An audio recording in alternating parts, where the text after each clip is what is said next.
오늘 하루도 하나님의 말씀으로 시작하면은 그 하루는 복된 하루가 될 것입니다. 하나님이 책임져 주시는 하루가 될 것입니다. 우리의 삶의 분명한 방향이 제시될 것입니다.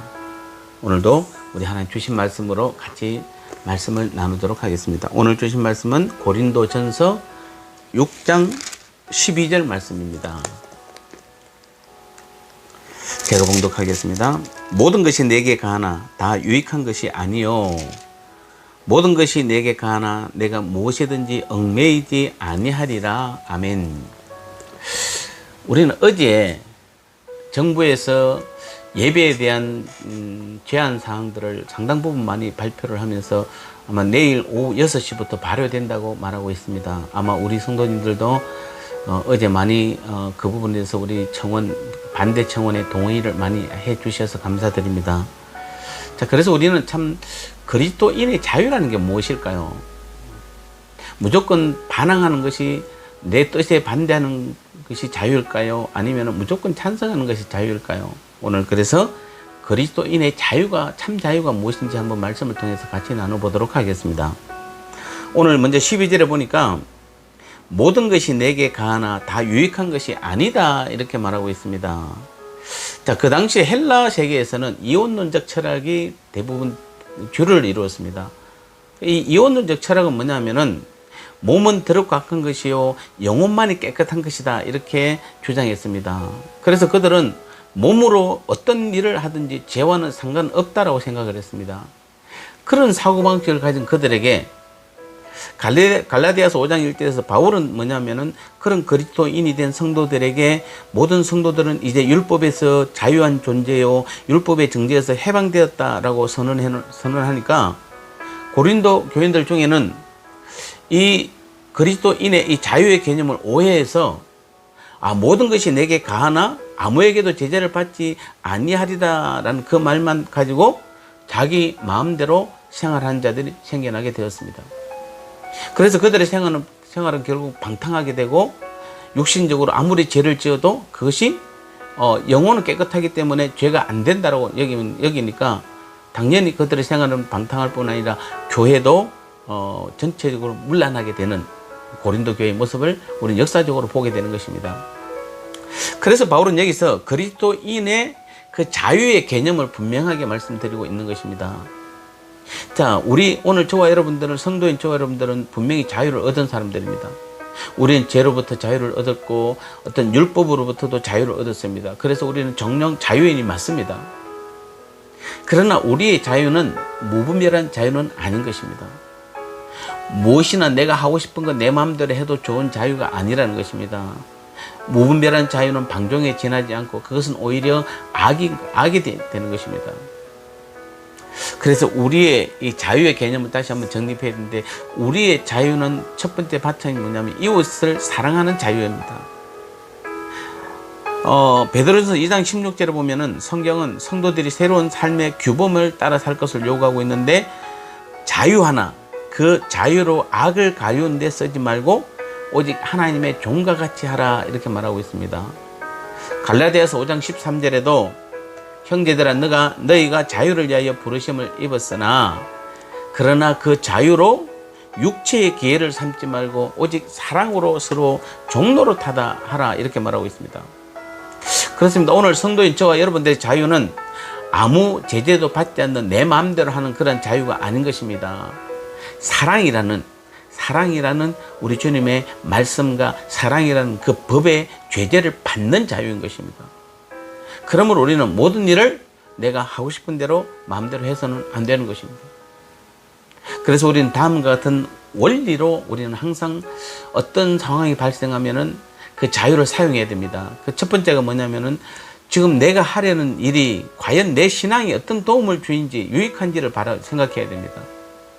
그리고 두 번째는 지금 내가 하려는 일이 다른 사람들에게 어떤 영향을 주는지에 대해서도 우리는 생각을 해야 되는 것입니다.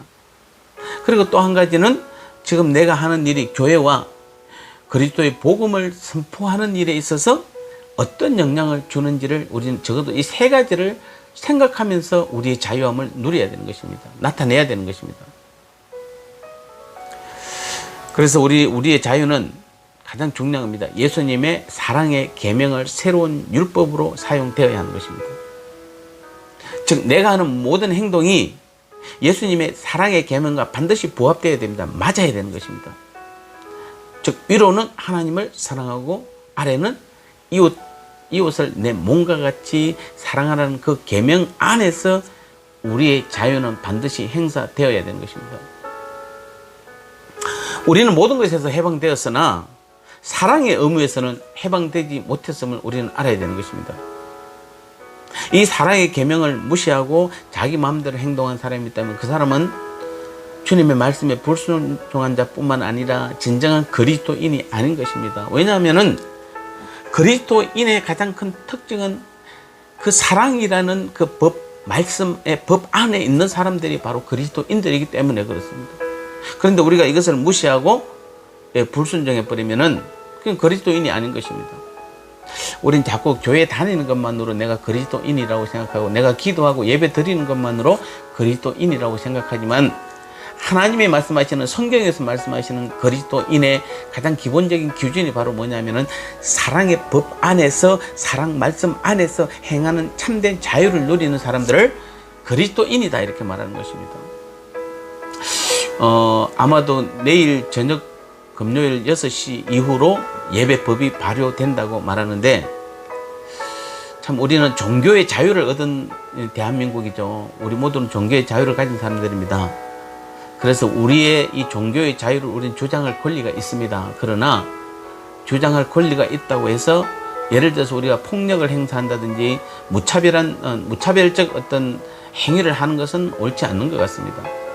어차피 이 나라의 역사는 우리 하나님이 써가십니다. 우리 하나님이 주관자입니다. 그러면 우리는 하나님의 사랑과 예수님 사랑 안에서 우리의 참된 자유를 주장해야 옳은 것입니다. 그래야 할 때에 우리 하나님께서는 우리의 의견을 들으시고 정부가 듣는 것이 아닙니다. 하나님께서 우리의 의견을 들으시고 우리의 생각을 아시고 하나님께서 원하시는 좋은 방향으로 모든 것을 이끌어갈 뿐 아니라 우리의 삶도 우리의 믿음도 하나님께서 그렇게 만들어 갈 줄 믿습니다. 그래서 우리는 다시 한번 오늘 우리의 그리스도인인 오늘 우리의 참된 자유는 반드시 위로는 하나님 사랑, 아래는 이웃을 내 몸과 같이 사랑하라는 그 사랑의 법 안에서 우리에게 주어진 참된 자유함을 누릴 때에 하나님은 그 사랑을 나누고 그 누리는 우리에게 하나님의 말씀의 능력을 반드시 나타낼 줄 믿습니다. 그래서 오늘 하루도 그 하나님의 사랑 가운데 참된 자유인의 삶을 살아가는 그래서 하나님의 능력을 나타내는 저와 여러분의 귀한 믿음의 삶 되시기를 주님의 이름으로 축복합니다. 기도하겠습니다. 하나님 아버지 그렇습니다. 오늘도 주님 우리가 그리스도인이 된 우리들의 참된 자유가 무엇인지에 대해서 분명하게 말씀해 주셨습니다.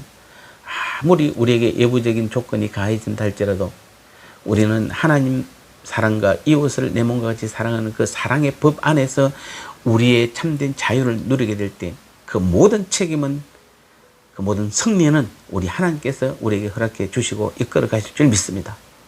종교 탄압으로 인하여 우리 사랑하는 성도들, 우리 또 대한민국, 우리 기독교가 어려운 여건이 있다 할지라도 우리 모든 역사는 우리 하나님의 진실로 쓰감을 믿습니다. 흔들리지 말게 도와주시고 우리 모두는 내가 하고 싶은 대로 마음껏 외칠 것이 아니라 하나님의 사랑과 예수님의 사랑 안에서 모든 믿지 않는 자들에게 본이 되는 그 사랑의 참 모습, 참 자유인의 모습을 드러내고 나타내는 우리의 믿음의 삶이 되게 성령이여 인도하시고 온전히 붙들어 주관하여 주옵소서.